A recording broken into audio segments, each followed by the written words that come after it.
Setelah memiliki kantor baru di Jalan Lintas Palembang Prabu Mulih, Desa Pangkul, Kecamatan Cambai, Kota Prabu Mulih, kantor lama Kejari Kota Prabu Mulih yang berada di Jalan Jenderal Ahmad Yani, Kecamatan Prabu Mulih Timur, saat ini masih kosong. Agar tidak terbengkalai, kantor yang sudah ditempati belasan tahun itu bakal dibangun TK Adiaksa. Kepala Kejaksaan Negeri Kota Prabu Mulih, Roy Riyadi, mengungkapkan, pembangunan TK Adiaksa tersebut sebagai bentuk kepedulian terhadap pendidikan anak-anak.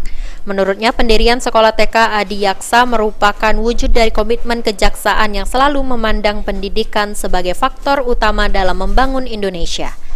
Roy Riyadi menyebut sebelum membangun TK Adiaksa, pihaknya akan berkoordinasi dengan Dinas Pendidikan Kota Prabu Mulih. Rencananya iya, kita mau memajukan pendidikan masyarakat ini. Rencana pengen kita buat TK Adiaksa seperti itu.